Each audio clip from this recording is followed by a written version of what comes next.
Good morning friends, welcome to another blog. গত কয়েকদিন ধরে একই ব্যাপার সব দিক দিয়ে চলছে যে ভারতের এবং পাকিস্তানের মধ্যে যে টেনশন শুরু হয়েছিল বা অপারেশন সিন্দুর যেটা শুরু হয়েছিল, এটা মোটামুটি স্থগিত রাখা হয়েছে, কিন্তু এরপরেও এর রেশ এখনও কিন্তু কমেনি। এই ব্যাপার নিয়ে কথাবার্তা চলছে। তাছাড়া এই যে পাকিস্তান ভারতের মাটিতে প্রচুর ড্রোন এই হামলা চালায়। এই ড্রোনগুলো তুর্কির ড্রোন ছিল। তো এই জন্য বর্তমানে একটা ব্যাপার চলছে যে বয়কট তুর্কি, একটা ট্রেন্ড সারা দেশব্যাপী চলছে। তুর্কিতে প্রচুর লোক তুর্কিতে ভ্রমণে যায়। এই টেবিলটা যাতে বন্ধ থাকে এই ব্যাপার নিয়ে একটা মুহিম চলছে। তাছাড়া তুর্কি থেকে প্রচুর মার্বেল পাথর বোধ আনানো হয়, এগুলো যাতে বন্ধ করা হয়, এসব ব্যাপার চলছে বর্তমানে। এর বাইরে বর্তমানে আরেকটা ব্যাপার নিয়ে খুব বেশি কথা চলছে, যেটা হলো যে বালুচিস্তানটাকে পাকিস্তান নিজের আয়ত্তে নিয়ে আসে 1948 স্বাধীন হওয়ার পর। কিন্তু ওরা কখনোই পাকিস্তানের সাথে থাকতে চায় না, এবং পাকিস্তানি সেনারাও ওদের উপর প্রচুর অত্যাচার করে। বালুচিস্তান পাকিস্তানের প্রায় 44% এরিয়া কভার করে আছে। কিন্তু বালুচিস্তান প্রচুর মিনারেল এগুলো পাওয়া যায়, কিন্তু বালুচিস্তানকে ভালোভাবে সেরকম পাকিস্তান অন্য চোখে দেখে আর কি বালুচিস্তানকে। তাই বালুচিস্তান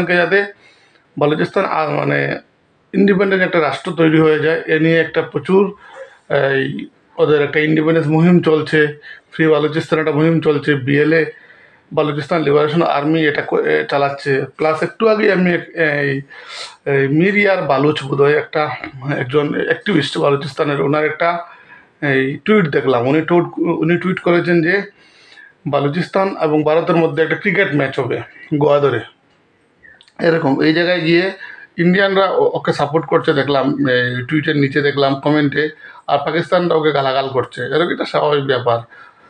কিন্তু মনে হয় ভারত যদি একটু সাহায্য সহযোগিতা করে তাহলে বালুচিস্তান হয়তো ইন্ডিপেন্ডেন্ট হয়ে যেতে পারে।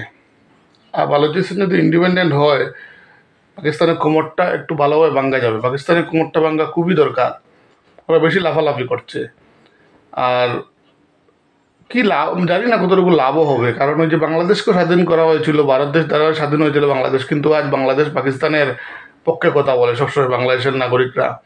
বালুচিস্তান স্বাধীন হওয়ার পরও বলা যায় না, ভারতের সাহায্য নিয়ে স্বাধীনতা পাবে ওরা যদি পায়, কিন্তু বলা যায় না স্বাধীনতার পর হয়তো আস্তে আস্তে আবার পাকিস্তানের পক্ষে চলে যেতে পারে।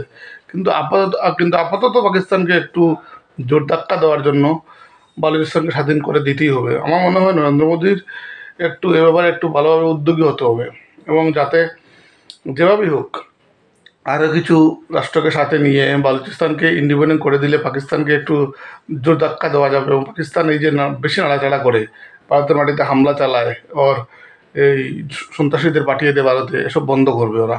দেখা যাক কী হয়। আচ্ছা, আরেকটা ব্যাপার, গত 2-3 দিন থেকে একটা ব্যাপার খুব বেশি চলছে, যেটা হলো গিয়ে যে পাকিস্তানের কিরানা হিলসে যেগুলো পরমাণু অস্ত্র সম্ভার অস্ত্রগুলো রাখা থাকে, এখানে নাকি ভারতীয় সেনা হামলা চালিয়েছে। এটা কি সম্ভব? এসব কি ভুলভাল নিউজ ওরা কাভার করে।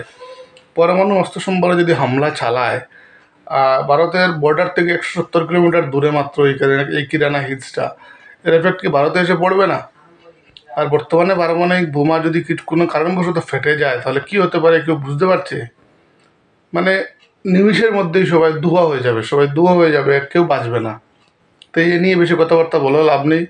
অ্যাটম বোমের ব্যাপারে কোনো কথার দরকার নেই। অ্যাটম বোম বানানো হয়েছিল যে যে রাষ্ট্রের কাছে আছে ওরা থাকুক মজুদ, এটা শক্তি প্রদর্শনের জন্য, এটা কিন্তু ফাটার জন্য নয়। এটা ফাটলে আর পৃথিবী থাকবে না। হুম হুম বের করে নিয়েছো? তোমাকে তোমাকে তোমাকে ডাকছে তো, তোমাকে ভাই ডাকছে, ভাই ডাকছে তো, ভাই ডাকছে। কেন? যাও, ভাই ডাকছে।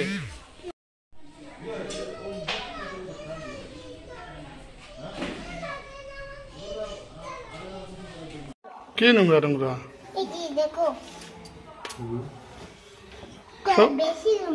কোনটা? কে বলেছে নোংরা? এটা না গো, নোংরা না, মোটেও নোংরা না। নোংরা না, কিসের নোংরা আবার? তো কিতা বলা?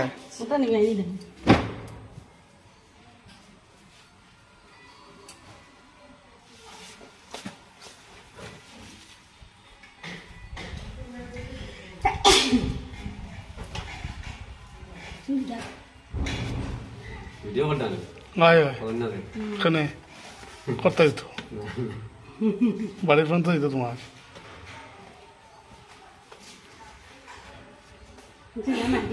না সিগা না